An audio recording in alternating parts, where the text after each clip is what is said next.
Bonjour, je m'appelle Marcus. Noël était censé être une affaire de famille, d'amour, de paix. Au lieu de cela, ma femme m'a giflé en plein visage devant toute sa famille. Ils ont ri. Ma belle-mère a ricané. Les ordures ne font pas partie de la famille. Et ma femme, elle m'a traité d'échec. Je suis resté là, silencieux, humilié. Mais ensuite, mon fils s'est avancé, tenant une tablette. 5 mots. C'est tout ce qu'il a fallu. La pièce est tombée dans un silence de mort. Son sourire a disparu, ses mains tremblaient. Et soudain, ils ont tous compris. Je n'étais pas le faible, après tout. Vous voulez savoir ce qu'il a dit? Restez avec moi. Vous verrez. L'air matinal mordait mes joues alors que je sortais de la voiture, les bras chargés de sacs cadeaux. Le givre s'accrochait au bord de la pelouse, comme s'il savait qu'il n'avait pas sa place, mais refusait de partir. Monica marchait 2 pas devant, son manteau de laine rouge se balançant avec précision. Elle n'a pas proposé d'aider à porter quoi que ce soit. Elle n'avait pas offert de chaleur depuis des mois. Je l'ai suivie sur les marches de pierre, menant à la porte d'entrée de ses parents, essayant de ne pas laisser le craquement du gravier sous mes bottes résonner plus fort que mes pensées. Le matin de Noël en Caroline du Nord était censé porter l'odeur du jambon, du pain et de la cannelle. Mais la seule chose que je ressentais était une oppression dans ma poitrine. Asher, notre fils de 10 ans, me suivait, serrant le cadeau qu'il avait fabriqué en classe, une boîte en bois qu'il avait peinte avec mes initiales. Il n'a rien dit, mais ses yeux me jetaient des coups d'œil à chaque pas, comme s'il essayait de lire mon visage. La porte s'est ouverte avant que nous ayons pu frapper. Diane se tenait là, parée de perles, le front déjà plissé. « Vous êtes en retard », a-t-elle dit au lieu de « Joyeux Noël ». J'ai réussi à faire un sourire crispé. Le trafic était plus dense que prévu. Son regard m'a balayé comme si j'étais de la poussière sur le porche. Bien sûr. Puis elle a souri, chaleureuse et large, à Monica et l'a tirée à l'intérieur. J'ai suivi comme une ombre, invisible. À l'intérieur de la maison brillait une décoration digne d'une carte postale. Une guirlande enroulée proprement autour de l'escalier. Un arbre de 12 pieds scintillait dans le coin du salon. Cela ressemblait à quelque chose sorti d'un magazine. Et pourtant, cela semblait plus froid que dehors. « Posez-les là, près de la table basse », a dit Monica, désignant les cadeaux dans mes bras sans me regarder. Elle avait déjà commencé sa performance de fête, sa voix sucrée et brillante pour sa famille. J'ai hoché la tête et j'ai marché prudemment autour de la table en verre, posant chaque cadeau doucement, essayant de ne pas troubler l'esthétique immaculée. « Granger !» a retenti la voix de Maxwell depuis la cuisine. Le frère aîné de Monica est entré en strolling, une tasse à la main, portant un pull qui coûtait probablement plus cher que mon assurance automobile. « Toujours ces cravates toutes faites, hein ?» J'ai jeté un coup d'œil à la cravate bleu marine qu'Asher avait choisie pour moi l'année dernière. C'est une favorite. Maxwell a souri. Mignon, tu sais, je disais justement à papa, c'est dommage que tu n'aies jamais été officier avant de quitter l'armée. La logistique, n'est-ce pas? Ça sonne comme un mot chic pour des boîtes. Je n'ai pas répondu. J'ai juste hoché légèrement la tête. Puis je me suis tourné vers Asher et j'ai souri. Il m'a fait ce petit sourire de travers qu'il avait depuis qu'il avait 5 ans. « Hé, papa, tu veux voir ce que j'ai fait ?» Avant que je puisse répondre, la voix de Monica a traversé la pièce. « Asher, va aider mamie à mettre la table. » Il a hésité. Les yeux de Monica se sont plissés. Maintenant. Le sourire d'Asher est tombé. Il m'a tendu la boîte rapidement, comme pour passer de la contrebande, puis s'est précipité. Je l'ai retournée dans ma main. Un simple rectangle en bois avec de petites charnières dorées et un fermoir. À l'intérieur, il y avait un petit mot plié. Je ne l'ai pas ouvert. Pas encore. Quelque chose me disait que ce n'était pas juste de la colle et du papier à l'intérieur. C'était lui. Je l'ai glissé dans la poche de mon manteau en m'asseyant sur le bord du canapé. Les heures s'étiraient, sourires polis, bavardage vide, commentaires déguisés en blagues. Tout ce que je disais semblait mal tomber. Quand j'ai complimenté leur autre, Diane a pincé les lèvres comme si j'avais insulté son ascendance. Quand j'ai ri à une blague, Maxwell a lancé « Oh, il parle !» Mais je n'ai rien répondu. À cause d'Asher, parce qu'il avait besoin de me voir calme, composé, meilleur. L'échange de cadeaux a été pire. J'ai offert à Asher un journal relié en cuir avec son nom en relief. Il aimait dessiner et écrire. Ses yeux se sont illuminés. « Merci, papa. » Il a sorti la boîte de tout à l'heure, s'est approché de moi, mais Monica s'est levée. Il n'a pas besoin de ça. Il a besoin d'un emploi. Pas de pitié. Rire. Rire de sa mère, de ses cousins, même un léger gloussement de Maxwell. Asher s'est figé. Je l'ai regardé et j'ai secoué la tête doucement, pas pour l'arrêter, mais pour le protéger. Il s'est rassis. Puis vint le dîner. La longue table en chêne accueillait 12 personnes. La porcelaine scintillait. Les bougies vacillaient. Le jambon sentait incroyablement bon, mais je n'avais pas de goût. J'ai attendu que tout le monde ait rempli son assiette, puis j'ai éclairci ma gorge. Je voudrais dire quelque chose, ai-je dit, debout, mon verre levé. Diane a soupiré audiblement. Je voulais juste porter un toast à la famille, à la résilience et à... La gifle m'a frappé avant que j'aie fini. Elle n'était pas forte, mais elle était délibérée, calculée.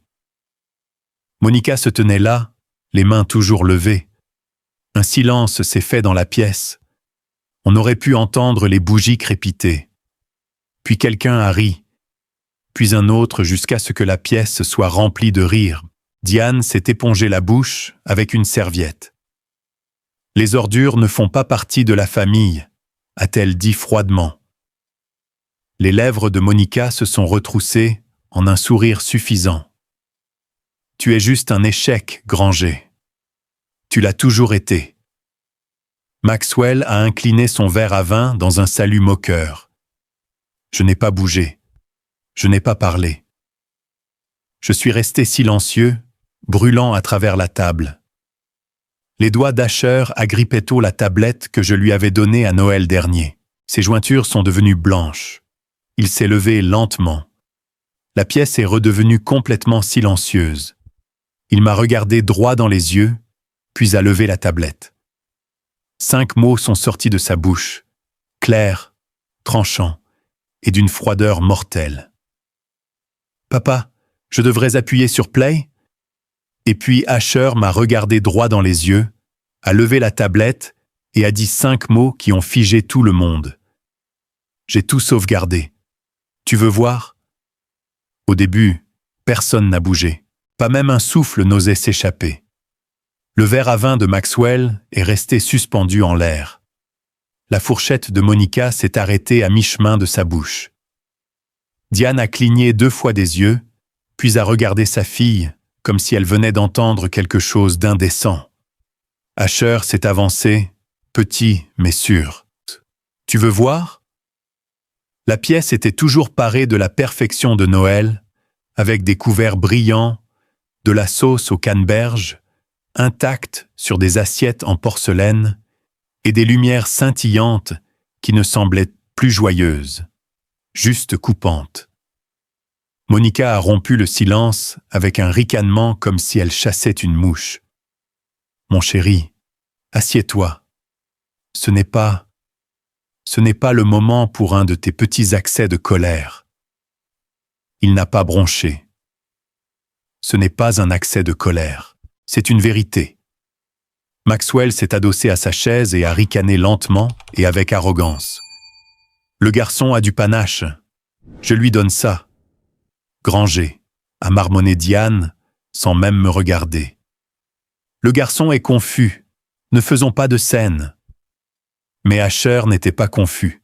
Il a marché autour de la table et s'est tenu juste au centre, entre le siège de Monica et le mien. Il a ouvert la tablette, a tapoté l'écran. Un dossier est apparu, étiqueté en lettres blanches et grasses. Mom plus Max plus compte. Choquicon, j'ai entendu le souffle de Monica s'arrêter. Ses lèvres se sont légèrement entr'ouvertes. Asher, a-t-elle dit, ne touche pas aux choses que tu ne comprends pas. Je comprends parfaitement. Il a tapé sur le premier fichier. Un enregistrement d'écran a commencé à jouer. Tout le monde s'est penché. Maxwell a même baissé son verre. C'était un appel vidéo. Le visage de Monica dans le coin supérieur, celui de Maxwell dans l'autre. Leurs voix ont rempli la pièce. Il est pathétique, a dit Monica, faisant tourner un verre à vin dans sa main. Il pense toujours qu'on l'aime. Une inspiration vive est venue d'une des cousines qui a rapidement baissé les yeux sur son assiette.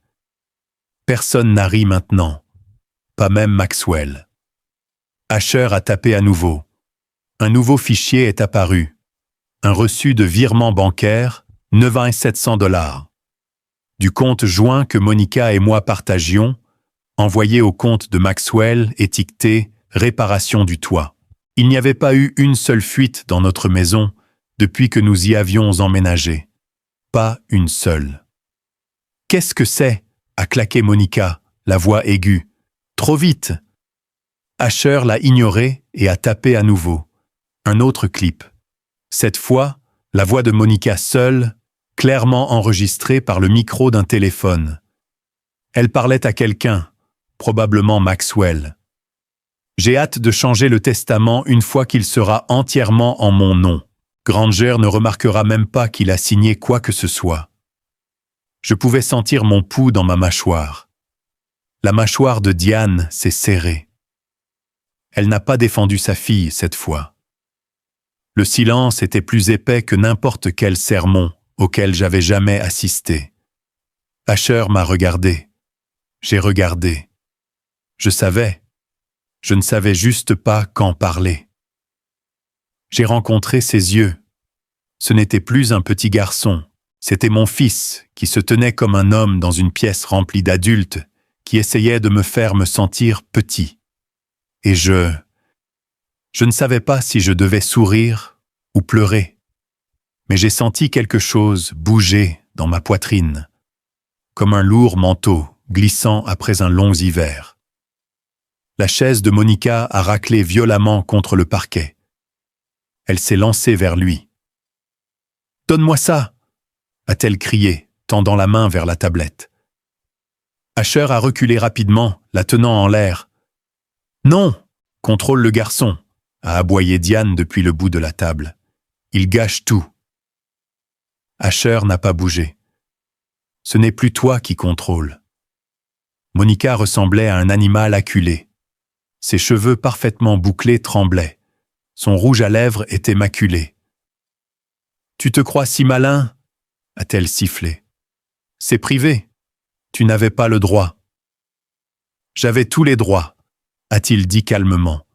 « Tu as fait que papa se sente comme rien. Je l'ai vu, je l'ai entendu, et je n'allais pas rester là à ne rien faire éternellement. » Maxwell s'est finalement levé, sa voix basse et mesurée, essayant de reprendre le contrôle. « Ok, ça suffit maintenant. Quelle que soit les petites astuces audio que tu penses avoir, ce n'est pas réel. » Asher n'a même pas jeté un coup d'œil. Au lieu de cela, il a tapé sur un dernier clip. Rire. Puis la voix de Monica à nouveau, dégoulinante de moquerie. Granger est décoratif. C'est agréable de l'avoir pour les photos. Il nous fait paraître généreux. Puis Maxwell a ajouté « Ouais, chaque famille a besoin d'un cas caritatif. » Ma gorge s'est serrée. J'ai senti une chaise craquer, puis une autre. Quelqu'un s'est levé et a quitté la table tranquillement. La pièce avait complètement changé. Plus de blagues, plus de sourires suffisants, juste du poids et de la vérité. Et Asher se tenait droit devant eux tous. Il s'est tourné vers moi et a dit « Papa, tu n'as pas besoin de te battre tout seul. » 12 ans, c'est le temps qu'il a fallu pour qu'une larme s'échappe de moi. Mais à ce moment-là, elle a failli le faire. J'ai cligné des yeux forts et j'ai hoché la tête, incapable de parler. La respiration de Monica s'est transformée en halètement. Elle s'est détournée de la table et s'est précipitée vers la cuisine. Alors qu'elle disparaissait dans le couloir, nous avons entendu sa voix, rauque, désespérée. « Appelle l'avocat tout de suite, Yahoo !» Je suis resté en arrière un moment, la regardant ses talons claquer fort sur les carreaux polis alors qu'elle se précipitait dans la cuisine. Sa voix criait déjà au téléphone. « Non, j'en ai besoin maintenant, pas demain. Peu importe s'il est en famille. C'est urgent. Dis-lui de m'appeler dès qu'il atterrit. » La porte battante ne s'était pas encore complètement fermée derrière elle. J'ai attendu que le clic de son stiletto ralentisse jusqu'à ce que ses mots commencent à trembler à peine. Ils pensent qu'ils ont quelque chose. Ce garçon. Il a projeté une vidéo devant toute la table. Ma mère était assise là, pour l'amour de Dieu. Une pause, puis je me suis avancé. Son dos était tourné, sa main agrippant le bord du comptoir en granit comme si c'était la seule chose qui la maintenait debout. Non, bien sûr qu'il n'avait pas la permission de filmer ça. C'est un enfant. Ça ne tiendra pas, a-t-elle dit, essayant de stabiliser son ton. Gringer ne forcera pas ça. Il n'a jamais eu le courage de se confronter. Il est faible. J'ai éclairci ma gorge doucement. Juste une fois. Elle s'est retournée. Le téléphone a failli lui échapper de la main. Ses yeux ont darté vers l'embrasure de la porte, puis de nouveau vers moi. « Ne t'approche pas de moi » a-t-elle sifflé.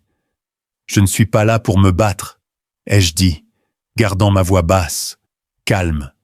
« Je suis là pour finir ça. » Son lèvre s'est retroussée. « Finir quoi ? Tu as exhibé notre enfant comme une mise en scène judiciaire, tu as fait de mon dîner familial une mascarade. Tu as complètement perdu la tête. » J'ai fait un pas de plus, pas menaçant, juste stable. « Et tu paniques. » »« Je ne panique pas, » a-t-elle dit rapidement. Trop rapidement. « Si tu paniques, » ai-je dit, car cette fois, je n'ai pas crié. Je n'ai pas supplié. J'ai laissé la vérité parler. Et elle a parlé. Elle a ricané. La vérité ? C'était manipulé. Tu as empoisonné notre fils. Tu l'as retourné contre moi. J'ai incliné la tête, rencontrant son regard. Non, Monica. C'est toi qui as fait ça à chaque fois que tu lui disais que j'étais faible. Chaque fois que tu dépensais derrière mon dos. Chaque fois que tu lui faisais penser que l'amour était une transaction. Elle a ri, aigu, cassant. S'il te plaît, tu es pathétique. Tu penses que ce petit acte de défi fait de toi un héros? Je n'ai pas répondu. Au lieu de cela, j'ai atteint la poche intérieure de mon manteau et en ai sorti un dossier bleu usé. Pas numérique, pas tape à l'œil, juste de l'encre, du papier et des preuves. Je le lui ai tendu lentement. Elle l'a arraché comme si ça pouvait la brûler. Qu'est-ce que c'est ? Encore tes fantaisies dramatiques. Elle a ouvert le dossier et son visage a changé. Pas tout à fait. Juste une lueur dans son front, une déglutition forcée, les coins de sa bouche se resserrant. Elle a tourné une page, puis une autre. « Tu ne l'as jamais lu, n'est-ce pas ?» ai-je demandé. Elle a levé les yeux, confuse. Quoi?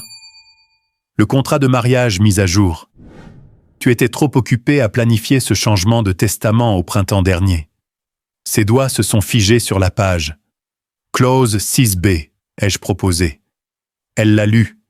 Toute preuve documentée d'infidélité, de collusion ou d'exploitation financière annule le droit de prestation d'épouse, ai-je récité. Et devine quoi, Monica? Cette petite vidéo qu'Asher a diffusée, ce n'était que l'introduction. Sa peau a perdu une nuance de pâleur. « Mais tu n'oserais pas l'appliquer » a-t-elle murmuré. J'ai fait un pas en avant, calme mais ferme. « Tu l'as déjà fait. » Elle a claqué le dossier et l'a lancé à travers la cuisine. Il a heurté le mur et a glissé au sol, dispersant quelques papiers. « Espèce de lâche sans colonne vertébrale » a-t-elle craché. « Je n'ai pas bougé.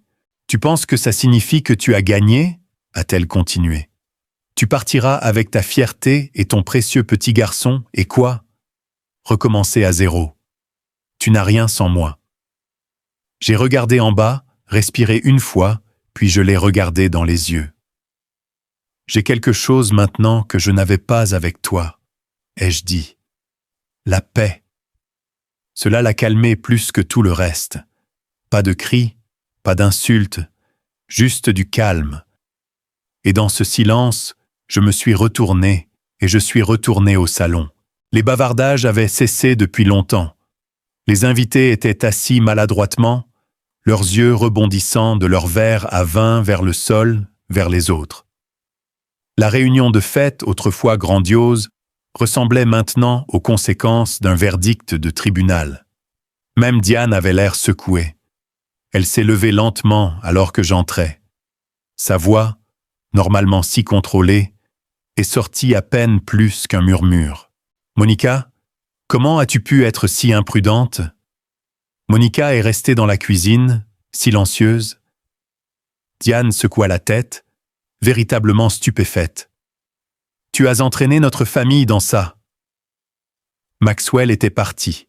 Personne ne l'a même vu partir, mais la porte arrière est restée entr'ouverte, le rideau ondulant dans la brise froide. Bien sûr, il s'est enfui. Il avait toujours eu un talent pour apparaître bruyamment et partir discrètement quand ça comptait. J'ai parcouru la pièce du regard, mes cousins détournant les yeux. Quelques invités rassemblaient déjà leurs manteaux, marmonnant qu'ils devaient partir avant qu'il ne soit trop tard. Et puis je l'ai senti, une petite main se glissant dans la mienne. Asher. Il se tenait à côté de moi, le menton levé comme s'il avait vieilli de 10 ans en un après-midi. « Ça va, papa ?» J'ai fait un petit signe de tête. « Ça ira. » Puis j'ai regardé autour de la pièce, autrefois remplie de jugements et de manipulations silencieuses, et j'ai dit quelque chose que personne n'attendait. Je pars. Le soupir a retenti comme si quelqu'un avait lâché une allumette dans un champ sec. Monica a surgi juste au moment où les mots quittèrent ma bouche. « Tu pars ?»« Je pars ce soir. » Sa mâchoire s'est décrochée. « Tu ne prends pas Asher. »« Je ne demande pas. J'appellerai la police. » a-t-elle aboyé. « Vous devriez, » ai-je dit en lui faisant face. Il serait intéressé d'entendre parler de ces enregistrements. Elle a hésité, sa bouche ouverte, puis fermée.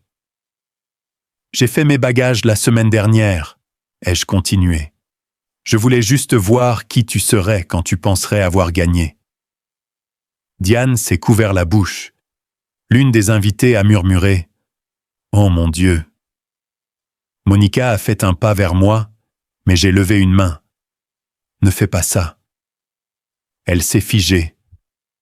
Je me suis tourné vers Asher. « Va chercher tes affaires, mon fils. » Il a hoché la tête, a couru à l'étage. Je me suis baissé et ramassé le dossier qu'elle avait jeté, l'ai glissé à nouveau dans mon manteau. Puis je me suis retourné vers la porte, respirant une dernière fois l'air de cette maison. La maison qui n'était plus la nôtre. La maison qui était devenue un décor de scène, de jolis meubles, de l'air froid, des sourires faux. J'ai avancé, et juste au moment où ma main touchait la poignée de la porte, j'ai entendu les pas d'Asher derrière moi. Il portait un petit sac de sport et quelque chose d'autre. Quelque chose caché sous son bras. Quand Monica l'a vu, elle a crié. Asher s'est avancé à mes côtés, silencieux mais sûr, ses bras serrant quelque chose de plat et enveloppé dans du papier de soie. J'ai jeté un coup d'œil juste au moment où il tirait le dernier coin. Et puis je l'ai vu, le cadre, la photo, mon souffle s'est coupé. C'était d'il y a 10 Noëls. De retour quand Monica et moi rions encore sans vérifier qui regardait. Quand Asher n'était qu'un tout petit, blotti sur ma poitrine en pyjama de flanelle, ses doigts serrant le bord de la manche de mon uniforme, comme s'il savait ce qu'était un foyer. Monica était assise à côté de moi sur cette photo, la tête penchée vers la mienne, son sourire large et sincère. C'était une bonne journée. Une des dernières. « Où as-tu trouvé ça ?» ai-je demandé, plus doucement que je ne le voulais. « Dans le garage, » a dit Asher. « Sous de vieilles décorations. C'était fourré dans une boîte avec des lumières cassées et un globe de neige fendu. » Je n'avais même pas besoin de demander comment c'était arrivé là. La voix de Monica a crié de derrière nous, tranchant le couloir comme du verre. « Pose ça. Ne touche pas à ça. » Nous nous sommes tous les deux retournés. Elle tremblait, le visage rougi par la fureur et la peur. Mais ce n'était pas le cadre qu'elle craignait. C'était le souvenir. Asher n'a pas bronché. Il a serré la photo plus fort, puis l'a regardée avec quelque chose qui n'était pas de la défiance. C'était de la déception. « Ça appartient à mon père », a-t-il dit. Elle a eu l'air stupéfaite une seconde, comme si les mots l'avaient frappé plus fort que tout ce que j'aurais pu dire. J'ai tendu la main et j'ai gentiment pris le cadre d'Asher. Mes doigts ont couru le long du bord du bois, un peu ébréchés dans le coin, poussiéreux, mais entiers. Je ne l'ai pas pris par rancune. Je l'ai pris parce que ça me rappelait qu'une fois, au moins une fois, quelque chose entre nous avait été réel. Tout ce qui est au vieux n'est pas cassé. Certaines choses sont juste oubliées. J'ai glissé le cadre sous mon bras et j'ai posé doucement ma main sur l'épaule d'Asher. La bouche de Monica s'est ouverte à nouveau, mais la voix de Diane est venue du porche. « Laissez-les partir. » Monica s'est tournée vers elle. « Tu vas juste laisser ça arriver ?» Diane est descendue d'une seule marche, les bras croisés, les lèvres serrées. « Tu n'as rien construit, » a-t-elle dit. « Tu l'as mise en scène. Ce n'est pas la même chose. » J'ai regardé une dernière fois. Le couloir où je m'étais tenu tant de nuits, silencieux, me demandant combien de temps l'amour pouvait survivre dans une maison pleine d'apparences. Et puis, je suis sorti. Le ciel s'était transformé en un violet profond et calme, la dernière lumière du jour se fondant dans le crépuscule hivernal. L'air était vif, même mordant, mais il ne piquait pas. Pas ce soir. J'ai ouvert le coffre de ma voiture, révélant ce que j'avais emballé des jours auparavant, lorsque la décision s'était finalement installée en moi, comme la pierre. Mes journaux, mes outils, mon uniforme, pliés soigneusement de la même manière que j'avais été formé en 98, et une couverture mince et délavée que j'avais portée à travers des défilés, sentant encore légèrement la poussière et le confort. Asher a posé son petit sac à côté du mien, prudent, comme s'il savait que ce n'était pas juste des bagages. C'était un seuil. Diane se tenait au bord du porche, les bras toujours croisés, mais ses yeux étaient un peu plus doux maintenant. « Tu sais, » a-t-elle dit, pas méchamment, « tu ne t'es jamais vraiment intégré ici. » J'ai rencontré son regard. « Je n'étais pas censé, ai-je répondu. Je devais apporter quelque chose de différent. Stabilité, honneur, gentillesse. Elle n'a pas discuté. Elle n'a pas non plus été d'accord. Mais elle n'a pas détourné le regard. Monica est apparue à côté d'elle, les bras tremblants maintenant. Pas de froid, mais de quelque chose de plus proche du désespoir. « Tu fais une erreur », a-t-elle claqué. « Tu vas le regretter. Tu seras seul. » J'ai pris une profonde inspiration lente, le genre que je n'avais pas pris depuis des années. J'étais déjà seul, ai-je dit. Je ne le savais juste pas encore. Et cela l'a finalement fait taire. Asher a ouvert la porte du passager et s'est installé. Il a bouclé sa ceinture, puis m'a regardé pendant que je prenais le volant. « Je viens avec toi », a-t-il dit rapidement, comme s'il avait peur de perdre son courage s'il hésitait. « Juste pour le week-end. Je veux voir où tu vas.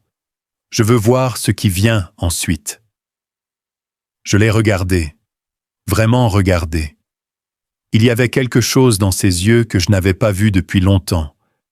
Pas seulement de la confiance, mais de la curiosité, de l'espoir. « Tu es sûr ?» ai-je demandé. « Ce ne sera pas facile. Il n'y a pas de grand plan, juste un début. » Il a tapé sur sa tablette, celle que Monica utilisait toujours pour le distraire quand elle voulait du calme. « J'ai déjà de l'avance, » a-t-il dit. J'ai souri, pas largement, mais sincèrement. Puis j'ai tourné la clé. Le moteur a démarré en douceur. J'ai tiré lentement, les pneus craquant sur le gravier de la longue allée de Diane, les lumières du Porsche projetant de longues ombres derrière nous. Dans le rétroviseur, la maison semblait plus petite que je ne me souviens. Ses côtés blancs vifs, ses hautes fenêtres, sa couronne de Noël parfaite sur la porte, une coquille. Alors que nous atteignions le bout de l'allée, Asher s'est tourné vers moi. Il y a eu une pause, une longue pause. Puis il a murmuré quelque chose qui m'a fait manquer un battement de cœur. « Il y a quelque chose que tu devrais savoir. » La maison dans le rétroviseur a disparu, mais Asher s'est penché et a murmuré « Il y a quelque chose que tu devrais savoir. » Je n'ai pas parlé, pas tout de suite. J'ai gardé les yeux sur la route alors que nous nous engagions sur l'autoroute. Les pneus ronronnaient sur le trottoir, aussi réguliers qu'un battement de cœur. Les lampadaires venaient et allaient, projetant des ombres sur le tableau de bord. J'attendais qu'il continue, mais il ne l'a pas fait. Alors, je lui ai laissé de l'espace. Nous avons roulé en silence pendant une bonne vingtaine de minutes. Quelque part entre les lignes d'état et le silence, j'ai vu le panneau lumineux d'une aire de repos. Ce n'était pas grand-chose, juste de l'essence, des distributeurs automatiques et quelques arbres enveloppés de lumière tamisée. Mais cela suffisait. Je me suis garé lentement, me suis garé à côté du camion d'un chauffeur routier et j'ai coupé le moteur. L'air extérieur mordait plus froid que je ne m'y attendais. La Géorgie n'avait pas encore rattrapé le printemps. « Tu as faim ?» ai-je demandé. Asher a secoué la tête. « Non, j'ai juste... Je pense que c'est le moment. » Il a serré sa tablette comme si elle contenait plus que du verre et du code, comme si elle contenait des réponses. J'ai regardé comment il l'ouvrait, ses doigts bougeant vite comme une mémoire musculaire. Il a fait défiler les jeux, les dossiers scolaires, même quelques photos de lui et moi, que je ne savais pas qu'il avait prises. Puis il s'est arrêté sur un dossier intitulé « Monica Keep ». Il a tapé dessus, et voilà, des enregistrements, mon nom, mon mariage, ma vie, organisés en fichiers numériques, chacun horodaté comme s'ils attendaient ce moment précis. Il a appuyé sur lecture. La première voix était celle de Monica, douce, contrôlée, mais pas la version que j'avais épousée. Cette Monica était froide, calculatrice. « Je déplacerai les fonds après le divorce », a-t-elle dit, sa voix résonnant faiblement dans les haut-parleurs de la voiture. La maison vaut plus maintenant. Aucune raison de la laisser sur papier quand je peux l'utiliser. Mes mains se sont serrées autour du volant, les jointures rigides. Elle a continué à parler. Il est trop stupide pour remarquer quoi que ce soit jusqu'à ce que ce soit parti. Il pense que j'essaie toujours. C'est la meilleure partie. Et puis, une autre voix l'a rejointe. Maxwell, son frère. Je n'avais pas entendu sa voix depuis des années, mais je reconnaissais ce sourire suffisant dans son ton n'importe où. Une fois qu'il sera parti, a-t-il dit, maman va signer les papiers pour le refinancement et nous allons retirer les capitaux propres. Il n'aura aucune idée de ce qui lui est arrivé. Je me suis penché en arrière sur mon siège, la mâchoire serrée. Elle m'a traité de stupide, ai-je murmuré, plus à moi-même qu'à lui. Elle le pensait, a dit Asher calmement, mais elle avait tort. Je ne savais pas ce qui frappait le plus fort, la trahison ou la clarté. Il a appuyé à nouveau sur lecture, un autre clip. Maxwell encore, cette fois en riant. Il pense toujours que le garçon est de son côté. Regarde à quelle vitesse nous retournerons Asher une fois que nous aurons l'argent. Les enfants suivent toujours l'argent. Asher s'est tourné vers moi, droit dans les yeux. C'est pour ça que je l'ai enregistré, a-t-il dit. Je l'ai regardé pendant un long moment, le chauffage de la voiture soufflant de la chaleur sur mes jambes, mais n'atteignant pas ma poitrine. « Tu n'aurais pas dû faire ça, ai-je dit. » Il a haussé les épaules, un peu gêné. J'avais peur. Je pensais que je pourrais régler ça tout seul. Peut-être que si je prouvais juste que j'étais assez bon, ils arrêteraient de mentir. Mais ensuite, tu es arrivé. Tu ne m'as pas seulement dit que j'avais de l'importance. Tu me l'as montré. Je n'ai pas répondu tout de suite. Ma gorge était trop serrée. Au lieu de cela, j'ai tendu la main et j'ai doucement serré son épaule. Nous sommes restés là 1 minute de plus, la nuit lourde autour de nous, mais pas écrasante. J'ai pris une profonde inspiration. Demain, première chose, nous allons à la banque, puis chez un avocat. Asher a hoché la tête, mais sa main s'est à nouveau arrêtée sur l'écran. Il y a encore une chose, a-t-il dit. Je me suis préparé. Il a ouvert son application de messagerie, a fait défiler, a cliqué, puis m'a tendu la tablette. C'était une note interne. J'ai pu le dire d'en-tête. C'était du département des ressources humaines de mon entreprise. Mon nom était dans la ligne d'objet. L'expéditeur, un représentant junior du bureau des retraites. Le destinataire, Monica. Le corps de l'email était court, poli, direct. Conformément à votre demande, le processus d'accès à la pension commencera le 3 janvier. 6 juin, les formulaires à finaliser avec la procuration notariée. Veuillez nous faire savoir si quelque chose change. J'ai cligné des yeux. Le 3 janvier, la semaine où elle a commencé à parler de prendre de la distance. J'ai failli laisser tomber la tablette. Elle essayait d'accéder à ta retraite, a terminé Asher. Elle a falsifié les documents. J'ai trouvé le PDF scanné sur sa sauvegarde cloud. Elle a signé ton nom. Ma mâchoire s'est tendue si fort qu'elle me faisait mal. Elle allait tout vider, ai-je murmuré. Chaque heure que j'avais travaillé, chaque quart de travail supplémentaire, chaque déploiement parti comme si je n'étais rien d'autre qu'un compte bancaire avec un pouls. Je me suis penché en avant, les mains agrippées à mes genoux. Et si je fusse resté silencieux, ai-je dit, la voix basse, elle l'aurait fait. Mais tu ne l'as pas fait, a répondu Asher. Tu es venu. Il avait raison, mais la rage était assise en moi, silencieuse et enroulée. Pas bruyante, pas chaude, juste constante.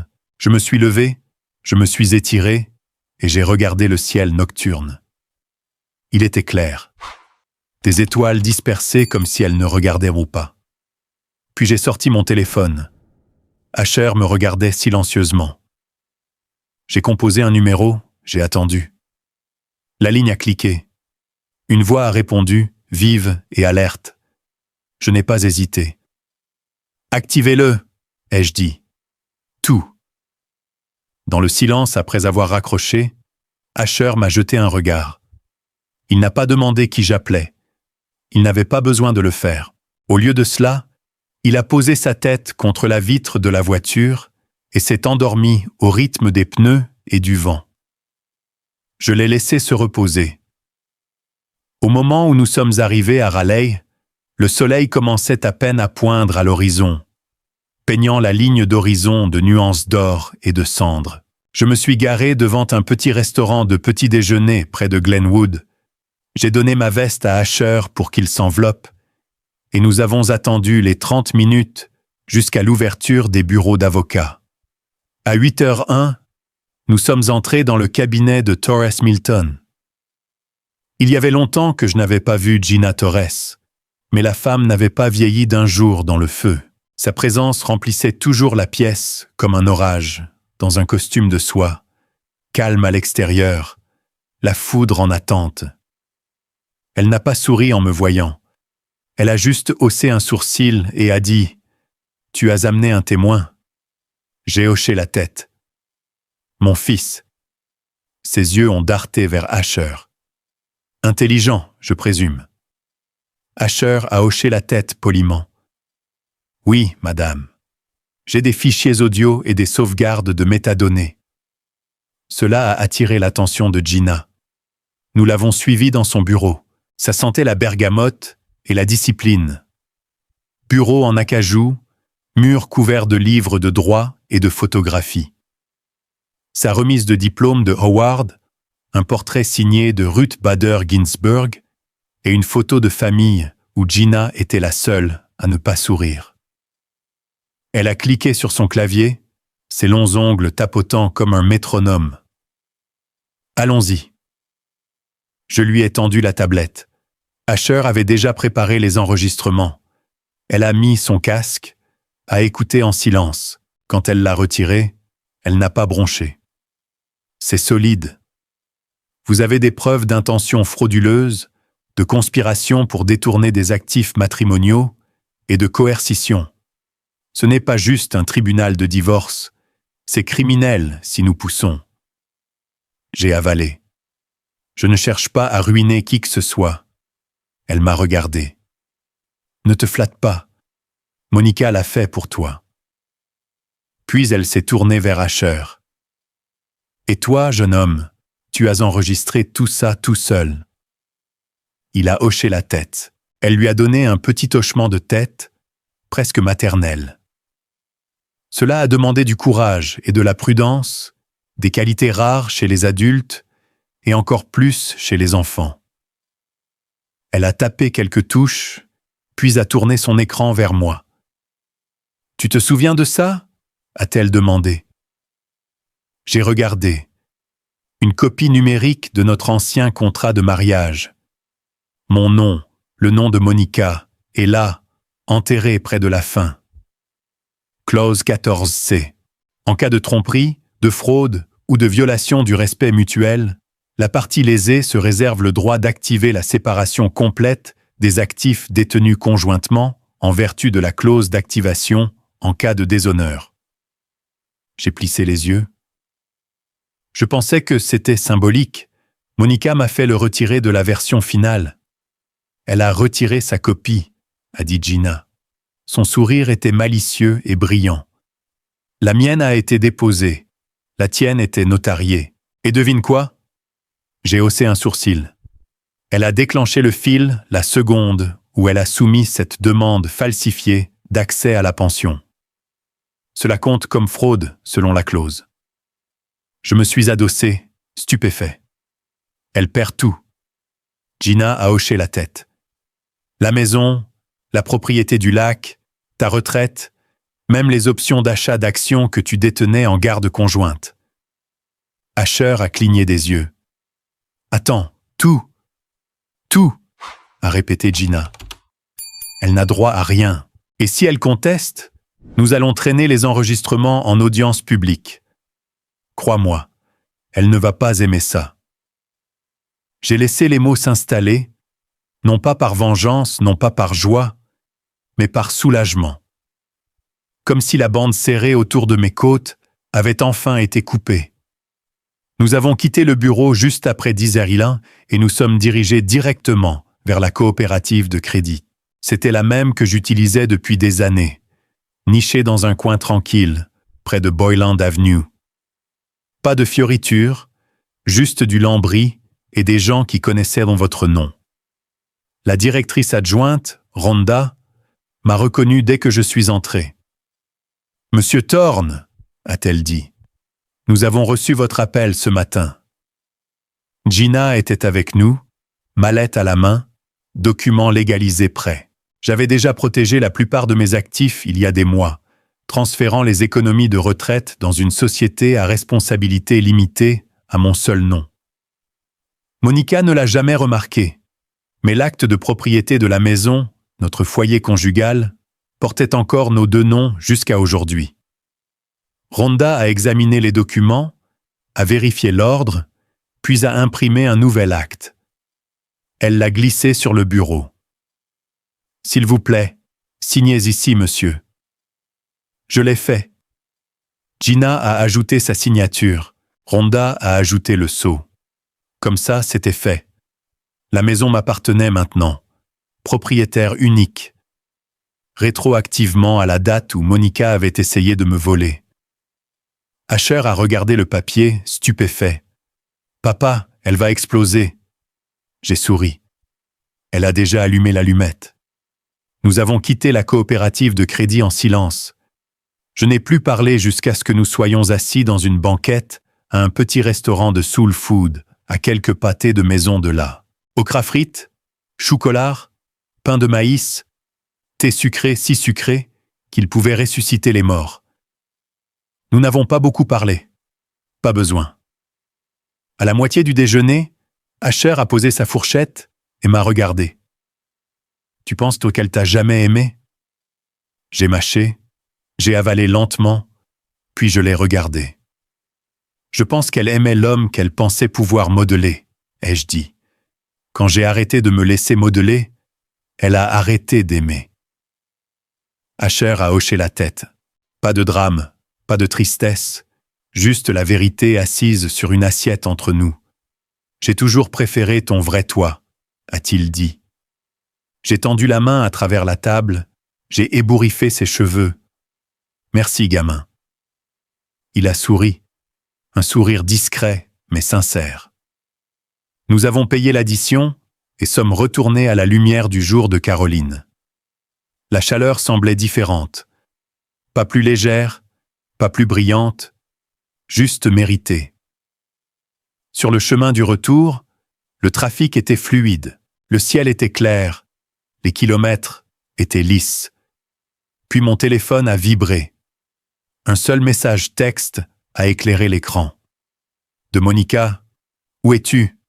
Je dois parler maintenant. » Alors que nous reprenions l'autoroute, le ciel a commencé sa lente dégradation vers le crépuscule doré. Le bourdonnement des pneus sur l'asphalte a rempli le silence. Mon téléphone a vibré à nouveau dans la console centrale, l'écran affichant le nom de Monica. Asher n'a pas attendu. Il s'est penché, l'a saisi, a regardé le message lumineux. « Où es-tu ? Je dois parler maintenant. » Sa mâchoire s'est serrée, puis ses pouces ont bougé rapidement. « Demande à ton avocat. Envoyez. » Et puis, comme si c'était toxique, il a jeté le téléphone sur la banquette arrière et a regardé droit devant lui. « Elle n'est plus ta femme, » a-t-il dit, la voix basse mais solide. « Elle est un danger. » Je n'ai pas répondu tout de suite, parce que la vérité est qu'il avait raison. Mais une partie de moi faisait encore mal du poids de ce que 14 ans avaient construit. Je ne regrettais pas son absence. Je pleurais l'homme que j'étais avant, quand je croyais qu'elle tenait ses vœux.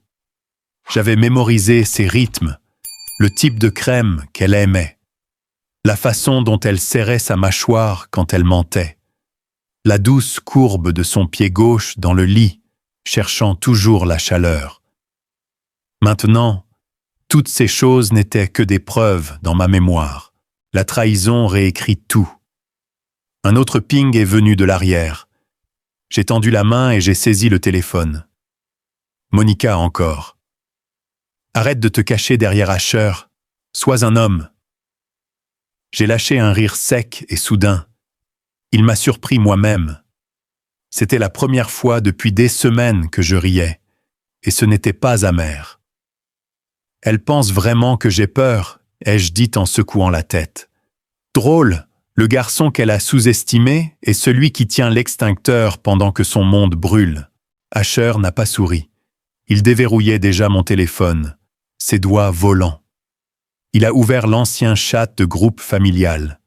Monica, sa mère Claudine, son frère Maxwell et moi. Il a tapé une phrase.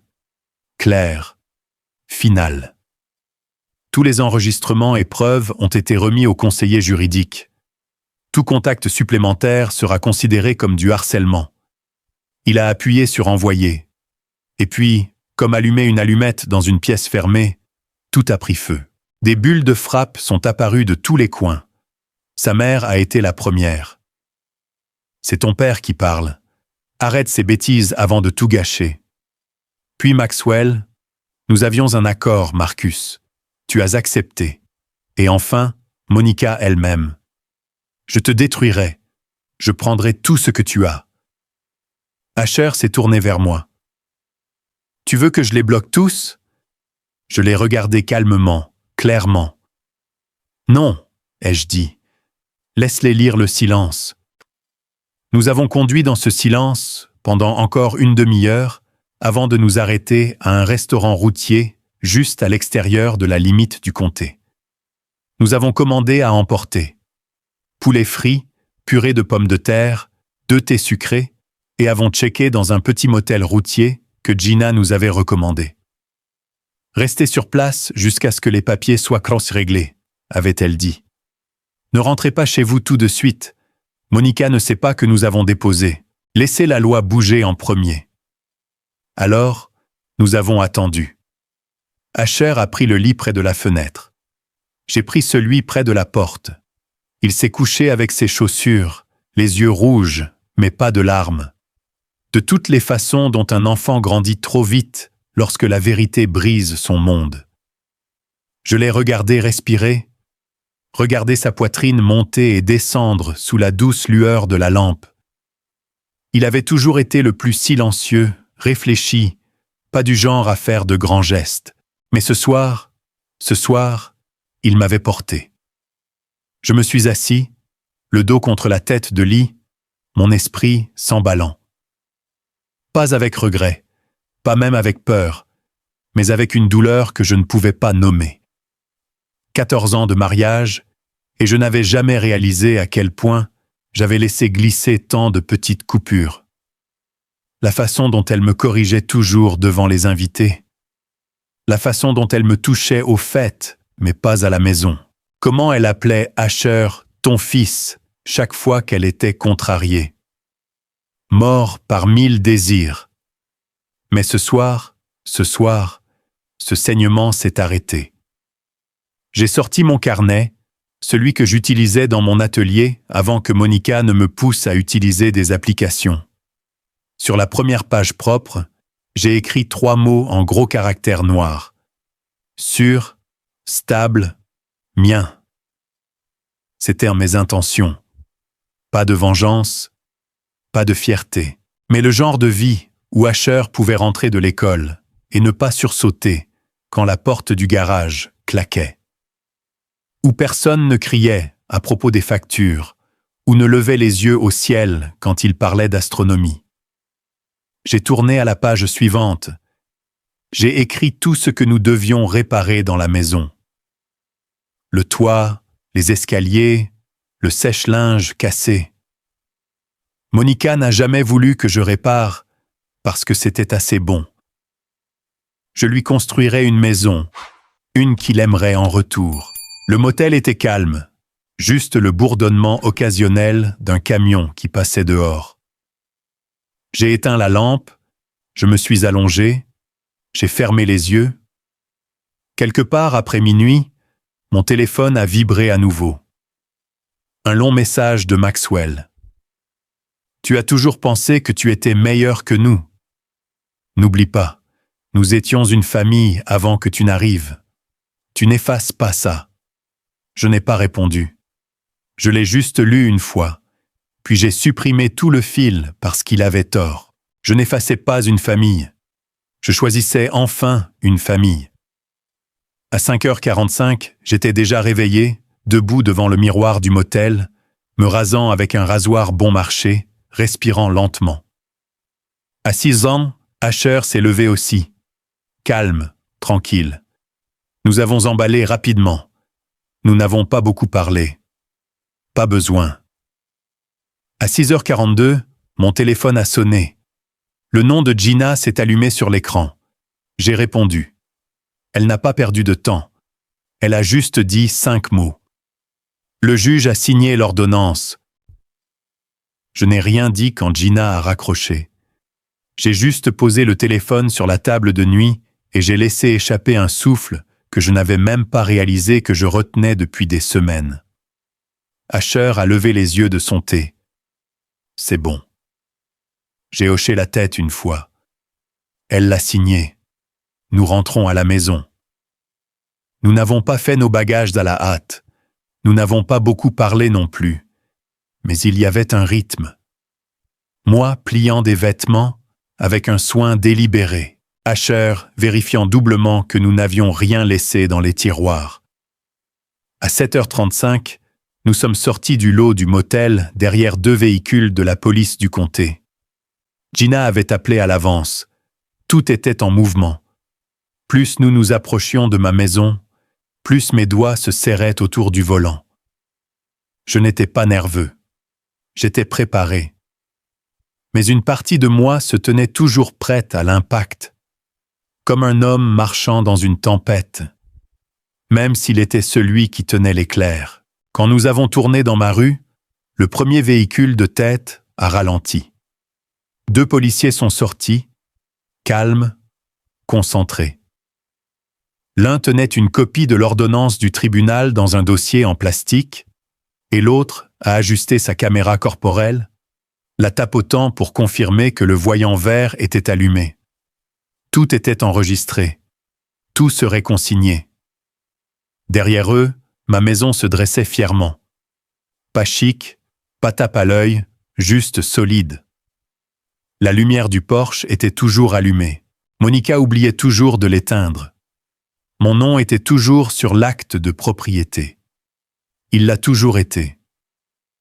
Et pourtant, dans les semaines qu'elle y avait passées après mon départ, il était devenu autre chose.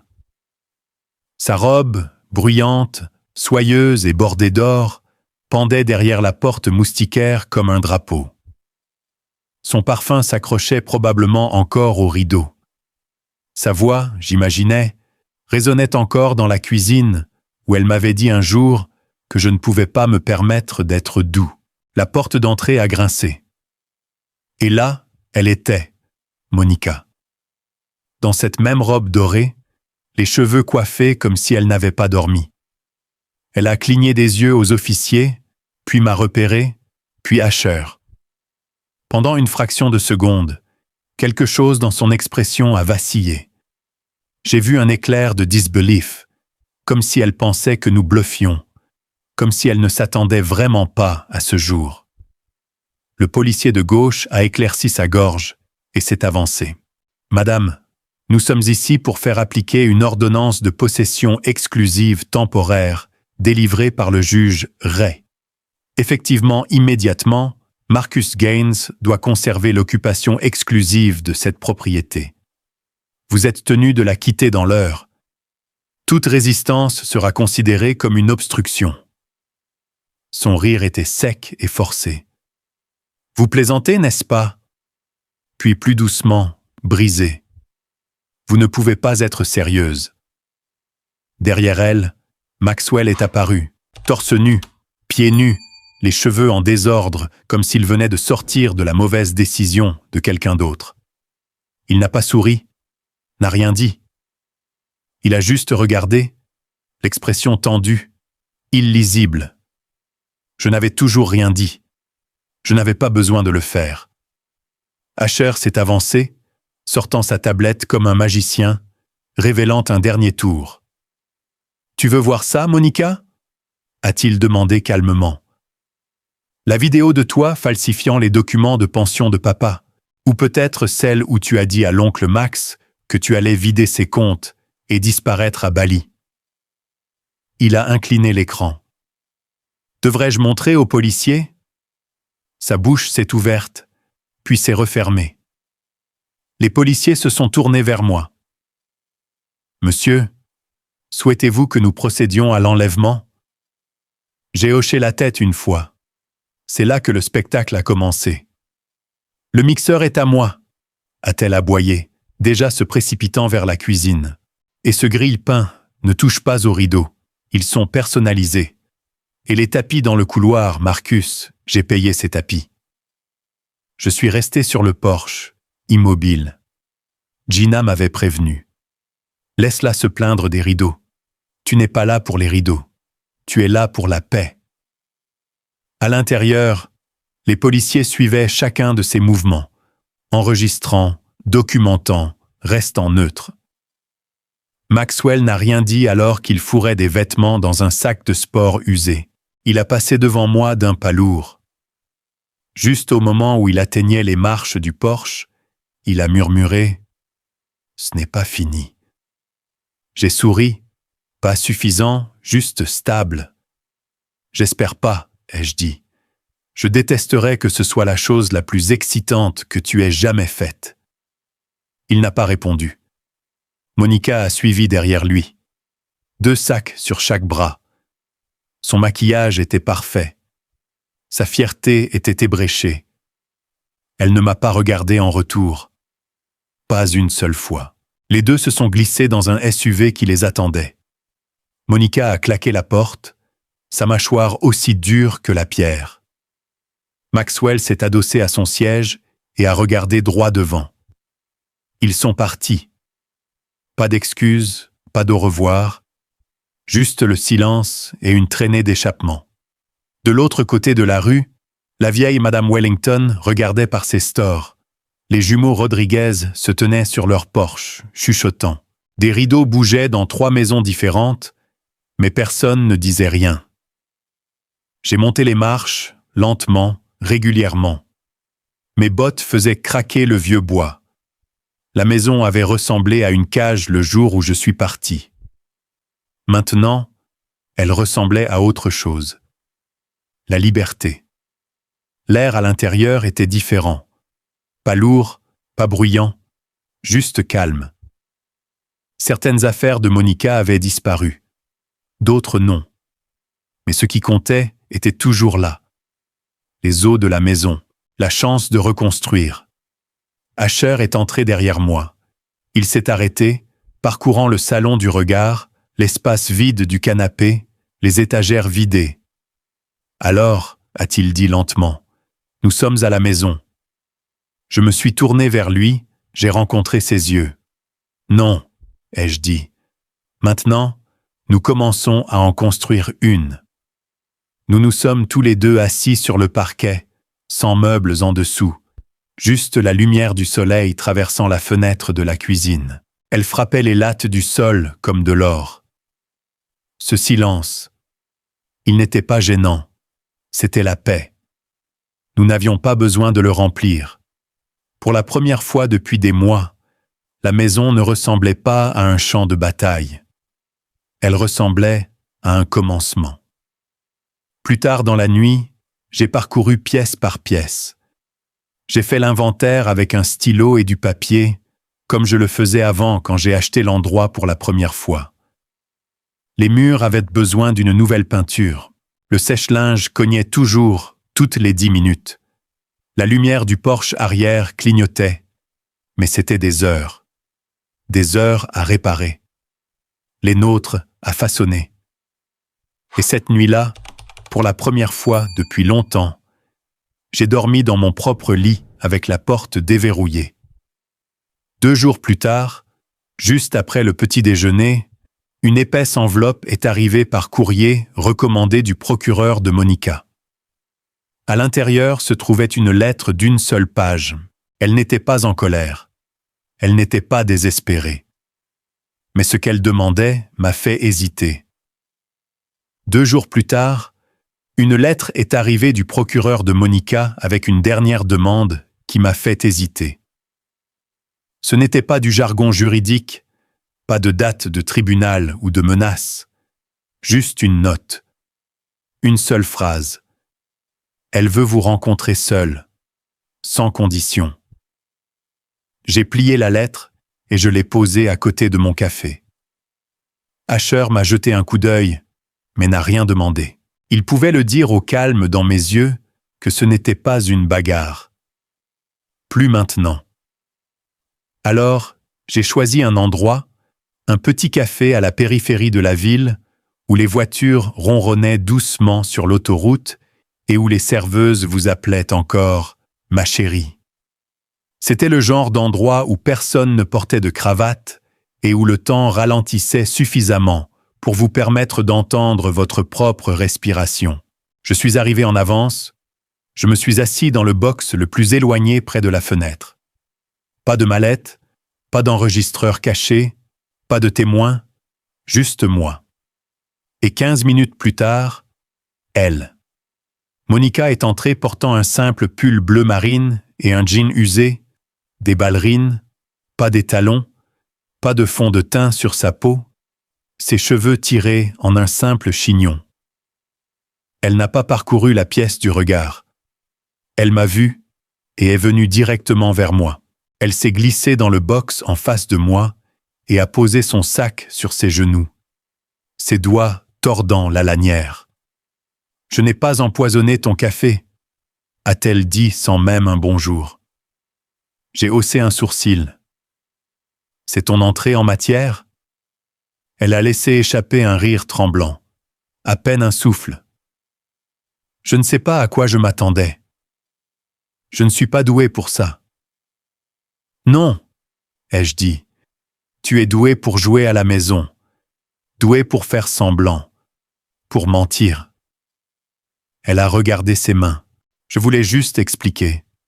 J'ai secoué la tête. Je ne suis pas venu ici pour des explications, Monica.